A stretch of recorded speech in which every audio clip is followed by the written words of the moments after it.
Hi students, so in this video we are going to continue the remaining part of the poem.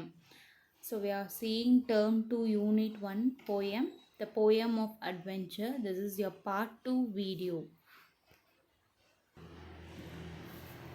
So we have stopped up to the stanza, it was the age of chivalry.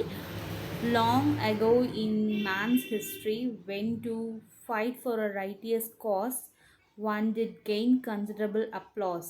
So இது வரைக்கும் தான் நம்ம வந்துட்டு last ஸ்டான்ஸால் பார்த்தோம். So last வீடியோவில் பார்த்தோம். So now we can continue this next stanza. It was mainly for show, love and glory, then deemed themselves being worthy to capture the heart of some fair maiden, which was the most deserved prize laden. So இது வந்துட்டு அவங்க நிறைய righteous காஸ்க்காக ஃபைட்லாம் பண்ணுவாங்க இல்லையா, அதாவது nights soldiers எல்லாமே வந்துட்டு against, அதாவது யார் ஆப்போனண்ட்டோ அவங்களை கொண்டு ஃபைட் பண்ணுவாங்களே, இதெல்லாம் எதுக்கு பண்ணுறாங்கன்னா it was mainly for show. So எல்லோரும் பார்க்குறதுக்கு வாசனம் and love and glory.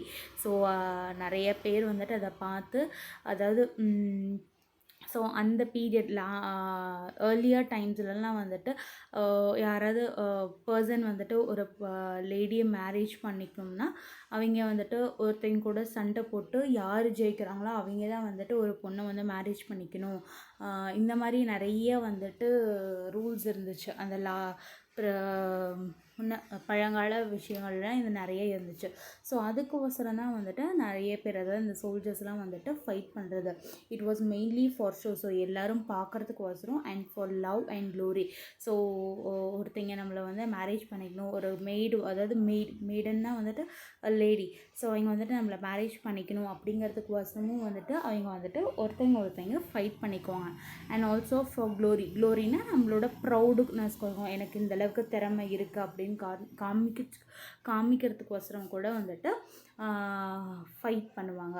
They deemed themselves being worthy. So அவங்களே வந்துட்டு அவங்கள நம்புவாங்க. ஸோ எங்களுக்கு அந்தளவுக்கு வர்த்தி இருக்குது, நான் அந்தளவுக்கு வர்த்தியான பர்சன், கண்டிப்பாக வந்துட்டு நான் நல்லா அட்வென்ச்சர் செய்வேன், நிறைய ஃபைட் செய்வேன். ஸோ நான் வந்துட்டு எல்லாத்தையும் போல்டாக வந்துட்டு ரைட்டியஸ் காஸ்க்காக நான் வந்துட்டு ஃபைட் பண்ணுவேன் அப்படின்னு காமிச்சிக்கிறதுக்கோசரமும் வந்துட்டு அவங்க வந்துட்டு அகெயின்ஸ்டாக ஃபைட் பண்ணுவாங்க. To capture the heart of fair maiden which was a most deserve prize laden.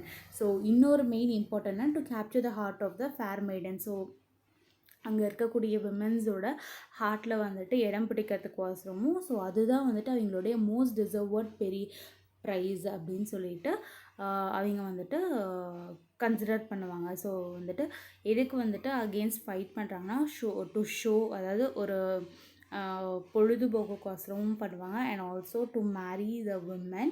So who's impressed by the men who's fighting, they will marry the men. So அதுக்கோசரமும் வந்துட்டு they used to fight against. So இதுதான் வந்துட்டு அவங்களுடைய most டிசர்வர்டு price அப்படின்னு சொல்லிட்டு நினைப்பாங்க. They would strike heavy blows and all of their opponents and foes in a one-to-one combat, defying death as crowds watched with abated breath. So they would strike heavy blows. So அவங்க எந்த அளவுக்கு வந்துட்டு fight பண்ணுவாங்கன்னா ரொம்ப கடுமையாக, heavy ப்ளோஸ்னால் வந்துட்டு அவங்க ரொம்ப கடுமையாக ஒருத்தங்க வந்துட்டு அந்த அளவுக்கு வந்துட்டு ரொம்ப கடுமையாக வந்துட்டு சண்டை போட்டுக்குவாங்க. And all of their opponent and force. So யார் கூடனா அவங்களுக்கு ஆப்பனண்ட், அதாவது எதிராளி. ஃபோர்ஸ்னால் வந்துட்டு எனிமி. ஃபோர்ஸ் அப்படிங்கிற மீனிங் வந்துட்டு எனிமி. ஸோ எனிமி கூட இருக்கணும், இல்லைனா ஆப்பனண்ட்னா அவங்களுக்கு ஆப்போசிட்டில் யார் இருக்காங்களோ அவங்க கூட வந்துட்டு ஃபைட் பண்ணுறது தான் வந்துட்டு அவங்களோட வேலை. In one combat defying death. இங்கே ஒன்னா 1-to-1 வந்துட்டு ஃபைட் பண்ணுவாங்க. எனக்கு காம்பேட்னா வந்துட்டு அதை ஒருத்தங்களுக்கு வந்துட்டு ஃபைட் பண்ணுறது தான் வந்துட்டு 1-on-1 காம்பேக்ட்னு சொல்லுவாங்க. டிஃபையிங் டெத்னா வாழ்வா சாவா அப்படிங்கிற மாதிரி. அது வந்துட்டு 1-on-1 வந்துட்டு ஃபைட் பண்ண போகும்போது either they can lose their life or they can win the match, எப்படி வேணாலும் இருக்கலாம். ஸோ அந்த அளவுக்கு வந்துட்டு அவங்க வந்துட்டு ஃபைட் பண்ணுவாங்க, அவங்க ஆப்பனன்ட் கூட இல்லைனா வந்துட்டு ஃபோ கூட. As a crowd watched with the abated breath. So crowds எப்படி பார்ப்பாங்களாம், எல்லாருமே வந்துட்டு மூச்சு விடுறதுக்கு கூட முடியாமல் அந்த அளவுக்கு வந்துட்டு ஃபைட் அவ்வளோ அவ்வளோ ஹெவியாக வந்துட்டு சோல்ஜர்ஸ், நைட்ஸு சோல்ஜர்ஸ்லாம் வந்துட்டு அந்த அளவுக்கு ஹெவியாக வந்துட்டு ஃபைட் பண்ணுவாங்க அப்படின்னு சொல்லிட்டு சொல்கிறாங்க. Yes, it was far back in those days of yore that courage and strength come to the foe where there was his life and death struggle. Such issue at hand the knights would juggle. So yes, so ஆமாம் அப்படி தான். S அப்படிங்கிறது இங்கே S எதுக்கு சொல்லியிருக்காங்கன்னா S அப்படி தான் சொல்லலாம். It was far back in those days of yore. So in those days, அந்த பழங்காலத்தில், யோர்னா வந்து பழங்கால ஓல்டன் டேஸ் அப்படின்னு சொல்கிறது தான் வந்துட்டு யோர் அப்படின்னு சொல்கிறாங்க. ஸோ அந்த ஓல்டன் டேஸில், far back in those days of yore, so பழங்காலத்தில் வந்துட்டு அவங்களோட கரேஜ் அண்ட் ஸ்ட்ரென்த்து தான் வந்துட்டு நம்புவாங்க. Came to fourth. ஸோ அதை நம்பி அவங்க கரேஜ், அவங்களுக்குள்ளே இருக்கிற ஒரு தைரியம், மன வலிமை, இதெல்லாம் வந்துட்டு அவங்க உடல் வலிமை, இதெல்லாம் நம்பி கேம் டு ஃபோர்த், இதெல்லாம் நம்பி தான் வந்துட்டு என்ன பண்ணுவாங்க, ஃபைட் பண்ணுறதுக்கு முன் வருவாங்க.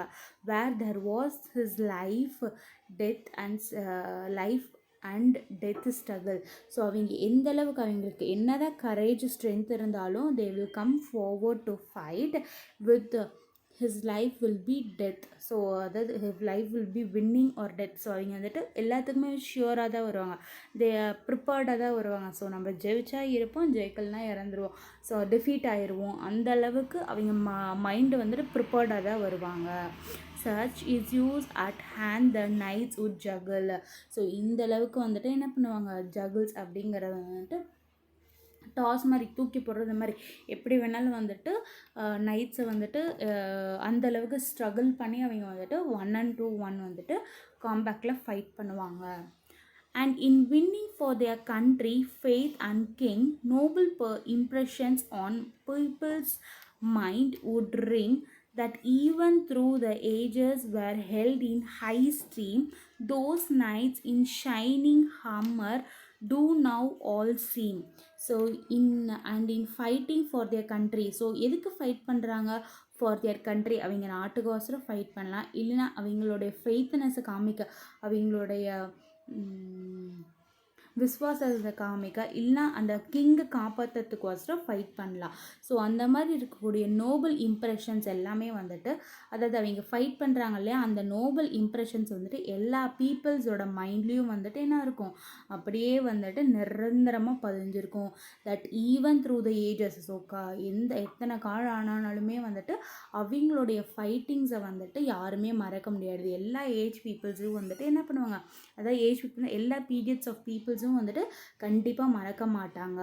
R held in high stream. So அந்தளவுக்கு வந்துட்டு எல்லாருமே வந்துட்டு மனசில் வந்துட்டு வச்சுருப்பாங்க. Those knights in shining arm to now all seem. So இப்போவும் வந்துட்டு அந்த ஷைனிங், அந்த இப்போவும் வந்துட்டு அவங்களுக்கு என்ன பண்ணுவாங்க, ஃபைட் பண்ணது வந்துட்டு மறக்காமல் எல்லா பீரியட்ஸ் ஆஃப் ஏஜஸ் ஆஃப் பீப்புள்ஸுமே வந்துட்டு என்ன பண்ணுவாங்க, எதுவுமே மறக்காமல் அந்த ஷைனிங், அந்த நைட்ஸோட ஷைனிங், அதாவது அந்த நைட்ஸோட வின்னிங்னஸை வந்துட்டு மனசில் அப்படியே பதிய வச்சுருப்பாங்க. ஈவன் நவ், அதாவது to now all seem. So இப்போவும் நீங்களா அதை வந்துட்டு கேள்விப்பட்டிருப்பீங்க. அதாவது இந்த காலத்தில் வந்துட்டு நம்ம வந்துட்டு பெருசாக வந்துட்டு இந்த மாதிரி சோல்ஜர்ஸ் வந்துட்டு ஃபைட் பண்ணுறது பார்க்குறது கிடையாது. ஸோ அந்த லாஸ்ட் இன் ஓல்டன் டேஸ்லலாம் நிறைய புராண கதைகள்லாம் நம்ம வந்துட்டு படிச்சுட்டு போகும்போது கேட்டிருப்போம். நம்மளுடைய கிராண்ட் மதர்லாம் வந்துட்டு நம்மளுக்கு கதையாக சொல்ல போகும்போது கேட்டிருக்கோம். அதுதான் வந்துட்டு சொல்கிறாங்க இந்த லாஸ்ட் லைனில். Though knights in shining armours too now all seem. So இன்னமும் வந்துட்டு நீங்கள்லாம் வந்துட்டு அதை பற்றி கேள்விப்பட்டுக்கிட்டே இருக்கீங்க அப்படிங்கிற சொல்கிற மீனிங்கில் தான் லாஸ்ட் லைன் வந்து கொடுத்துருக்காங்க. There are many legends based on their heroic exploits, a legacy of tales which has been told with much adroit, highlighting aspects of human wisdom relating to virtue or vice and the lesson to be learned or those of goodness and sacrifice. So நீங்கள் வந்துட்டு there are main legends. So நம்ம வந்துட்டு நிறைய லெஜெண்ட்ஸை சொல்லலாம், நிறைய உதாரணமான மனிதர்களில் சொல்லலாம் based on their heroic exploits. So heroic எக்ஸ்ப்ளாய்ட்ஸ்னால் அதாவது மாவீரன்கள்லாம் நிறைய பேரை வந்துட்டு நம்ம வந்துட்டு சொல்லலாம். ஸோ இவங்கெல்லாம் நிறையா போரிட்டுருக்காங்க, நிறைய பேர் போரிட்டு வென்றிருக்காங்கன்னு சொல்லிட்டு நிறைய மாவீரர்களை பற்றி சொல்லலாம். ஸோ மாவீரர்களை பற்றி சொல்ல போகும்போது நாம் இந்த ஜென்ரேஷனில் இப்போ இருக்க கரண்ட் ஜென்ரேஷனில் இருக்கவங்க வந்துட்டு நாம்ளாம் வந்துட்டு என்ன பண்ணியிருக்க மாட்டோம், அந்த மாவீரர்கள்லாம் பார்த்துருக்க மாட்டோம். ஸோ நாமளாம் எப்படி அவங்கள பற்றி கேள்விப்பட்டோம்னா legacy of tales. So legacy of டேல்ஸ்னால் புராண கதைகள் மூலமாக தான் நம்ம வந்து கேள்விப்பட்டிருப்போம். ஸோ நீங்கள் வந்து பாட வகைகளையோ இல்லை வந்துட்டு ஒரு கதை வகையிலையோ வந்துட்டு இந்த மாதிரி நிறைய புராண கதைகள்லாம் வந்துட்டு படும்போது மாவீரர்களை பற்றி நிறைய படிச்சிருப்பீங்க. ஸோ அந்த மாதிரி தான் வந்துட்டு there are many legends based on the heroic exploits, a legacy of tales which has been told with much adroit. So அவங்கள பற்றி நிறைய மேம்படுத்தி சொல்கிற அந்த புராண கதைகளில் அந்த மாவீரர்களை பற்றி வந்துட்டு நிறைய சொல்லியிருக்கிறாங்க, highlighting the aspects of human wisdom relating to the virtue and vice. So அந்த எப்படி ஹைலைட் பண்ணுறாங்க, எந்த ஆஸ்பெக்ட்ஸில் ஹைலைட் பண்ணுறாங்கன்னா அந்த ஹியூமன் விஸ்டம், அதாவது ஹியூமன் பீயிங்ஸ்க்கு இருக்கக்கூடிய ஒரு குட் திங்ஸு அண்ட் பேட் திங்ஸை வந்துட்டு சொல்லியிருக்காங்க. ஸோ வர்ச்சுனா வந்துட்டு good behaviours, good things, vice அப்படிங்கிறது bad things, bad behaviour. So எல்லாருக்குமே, அதாவது ஒரு பர்சன் எடுத்துக்கிட்டால் இவன் வந்துட்டு 100% குட் மேனாக இருப்பாங்கன்னு சொல்லிட்டு சொல்ல முடியாது, ஒரு குட் பர்சனாக இருப்பாங்கன்னு சொல்ல முடியாது. கண்டிப்பாக அவங்களுக்குள்ள ஒரு நிறைய ஃப்ளாஸ் இருக்கலாம். ஃபார் எக்ஸாம்பிள் ஷேக்ஸ்பியர்ஸோட பிளேஸ் எல்லாம் எடுத்துட்டோம்னு வச்சுக்கோங்களேன், அங்கே இருக்கக்கூடிய ஹீரோஸ்னாவே நம்ம என்ன நினச்சிக்கிறோம், அவங்களாம் வந்துட்டு குட் பர்சன்ஸாக தான் இருப்பாங்கன்னு சொல்லிட்டு. பட் ஷேக்ஸ்பியர்ஸோட பிளேலெல்லாம் பார்த்திங்கன்னா அந்த இருக்கக்கூடிய ஹீரோஸ்க்கெலாம் கண்டிப்பாக ஏதோ ஒரு லிட்டில் ஃப்ளாவாக இருக்கும், அது ஏதோ சின்ன ஒரு குறையாது ஒரு தப்பு அவன் செய்கிற மாதிரி தான் இருக்கும். ஸோ அதுதான் வந்துட்டு அவங்க இங்கே சொல்லியிருக்காங்க. ஸோ எல்லா மனிதர் தான் அந்த ஹியூமன் விஸ்டம், அதாவது அந்த ஹைலைட்டிங் ஆஸ்பெக்ட்ஸ் என்னென்னா human wisdom related to the virtue and vice. So எல்லா மனிதர்களுமே என்ன இருப்பாங்க, அவங்களுக்குள்ளே இருக்க குட் பிஹேவியரும் இருக்குது, பேட் பிஹேவியரும் இருக்குது. And the lessons to be learnt are those goodness and sacrifice. So நம்ம அந்த லெசன்ஸ் படிக்கும்போது, அந்த புராண கதைகள் படிக்க போகும்போது அதில் இருக்கக்கூடிய குட்னஸும் அவங்க என்ன நம்மளுக்காக வந்துட்டு சாக்ரிஃபைஸ் பண்ணியிருக்காங்க அப்படிங்கிறது வந்துட்டு நம்மளுக்கு அந்த கதைகள் படிக்க போகும்போது, அந்த லெகசி ஆஃப் டேல்ஸ் படிக்க போகும்போது நம்மளுக்கு தெரியும். History is usually repeats itself time and again as it often happens a situation comes when we are asked to do something for a just cause and acting with chivalry we should not pass. So history actually repeats itself time and again. So history அப்படின்னு எடுத்துக்கிட்டாவே, so histories அப்படின்னு எடுத்துக்கிட்டோமாவே அதாவது histories அப்படின்னாவே வந்துட்டு ரிப்பீட்டடாக நடக்கக்கூடிய செயல்கள். So பழங்காலத்தில் நடந்த ஃபேஷன்ஸ், அதாவது பழங்காலத்தில் யூஸ் பண்ண ஃபேஷன்ஸ் எல்லாம் நவடேஸ் இப்போ பாப்புலராக வந்துட்டுருக்கு. ஸோ அது மாதிரி தான் ஹிஸ்ட்ரி அப்படின்னாவே வந்துட்டு அப்போ நடந்ததெல்லாம் இப்பயும் வந்துட்டு கண்டினியூ ஆகிக்கிட்டு தான் இருக்கும் அப்படின்னு சொல்கிறாங்க. As it often happens in situation comes. So ஒரு சிச்சுவேஷன் நடக்கும்போது அந்த ஹிஸ்ட்ரி அப்படிங்கிறது மறுபடியும் ரிப்பீட் ஆகக்கூடியது தான் ஒன்று. We are asked to do something for a just cause. So நம்ம வந்துட்டு ஏதோ ஒரு ரீசனுக்கு வாசுகிறோம். ஸோ அந்த ஹிஸ்ட்ரியில் பழங்காலத்தில் நடந்த ஏதோ ஒரு செயலை நம்ம வந்துட்டு ரிப்பீட்டடாக சுச்சுவேஷனுக்கு ஏற்றுன மாதிரி நம்ம ஏதோ ஒரு காசுறோம். ஸோ இதை ஒரு ரீசன், இப்போ கண்டிப்பாக அதை செஞ்சே ஆகணுங்கிற நிலமையில திருப்பி ரிப்பீட்டடாக நம்ம என்ன பண்ணுறோம், அந்த ஹிஸ்ட்ரியை நம்ம வந்துட்டு யூஸ் பண்ணுறோம். அதாவது ஹிஸ்ட்ரிங்கிறது என்னது, பழைய காலத்தில் செய்த விஷயங்களை திருப்பி இப்போயும் வந்துட்டு ஏதோ ஒரு காஸ்க்காக ஏதோ ஒரு ரீசனுக்காக இன்னமும் நம்ம செய்கிறோம். And acting with chivalry we should not pass. So அதே மாதிரி வித் சிவால்ட்ரி, அதாவது சிவால்ட்ரியும் அவங்க சிவால்ட்ரி எந்த அளவுக்கு ஃபெய்த்ஃபுல்னஸ், எந்த அளவுக்கு கிங்ஸை பாதுகாத்தாங்களோ, எந்த அளவுக்கு அவங்க வந்துட்டு ஒரு நோபல் பர்சனாக இருந்தாங்களோ, அது மாதிரி நாமளும் வந்துட்டு அவங்கள மாதிரியே வந்துட்டு இருக்கணும். We should not pass. So நான் வந்துட்டு விட்டுறாமல் அவங்கள மாதிரியே என்ன பண்ணணும், நாமளும் வந்துட்டு இருக்கணும் அப்படின்னு சொல்லிட்டு இந்த போயம் வந்துட்டு ஜார்ஜ் க்ரொக்கோஸ் வந்துட்டு என் பண்ணியிருக்காரு.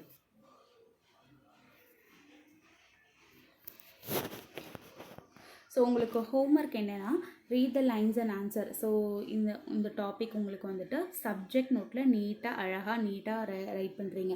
ஸோ இங்கே பாருங்கள், read the lines and answer இதையும் பிளாக்ல எழுதுறீங்க, இந்த போயம் லைன்ஸையும் பிளாக்ல எழுதுறீங்க, இந்த கொஷினையும் பிளாக்ல எழுதி ஆன்சர் வந்துட்டு உங்களுக்கு நான் அனுப்புவேன். அதை மட்டும் நீங்கள் என்ன பண்ணணும், ப்ளூ கலரில் ப்ளூ இங்க் பெனில் எழுதிக்கலாம். ஓகேவா?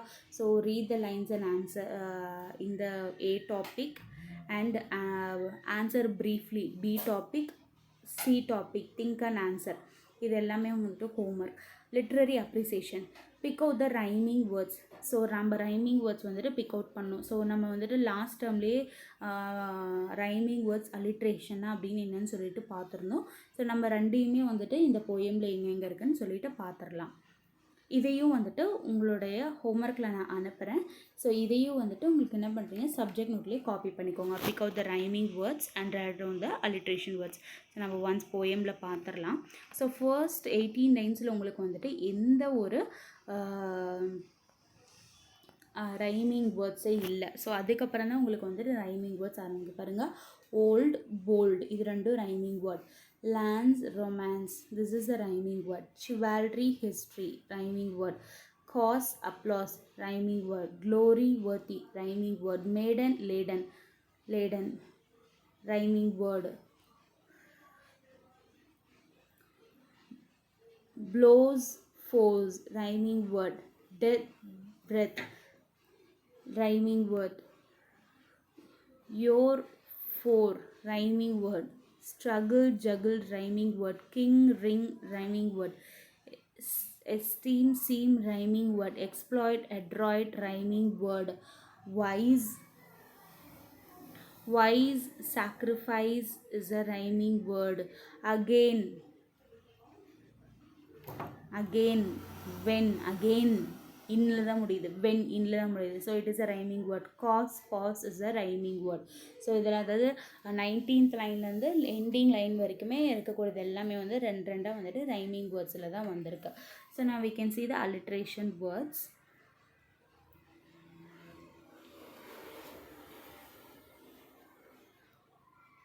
See, excellent ending. This is a rhyming word. Attract, adventure.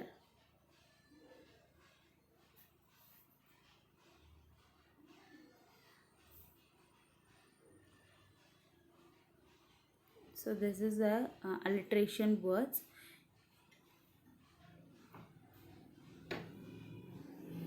Bounce, bit. So alliteration ஆனால் ஒரே லைனில் இருக்கணும், வேறு லைனில் இருக்கணும். இங்கே பாருங்கள், பேக்குன்ட்டு இருக்குது.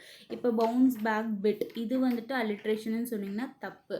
உங்களுக்கு வந்துட்டு என்னது, பவுன்ஸ், பிட் அப்படின்னு சொன்னிங்கன்னா மட்டும்தான் correct. So this is a rhyming word, bounce, bit.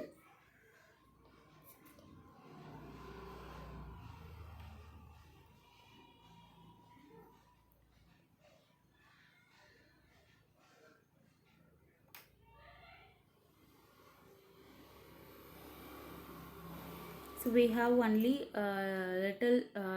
we have only few rhyming words.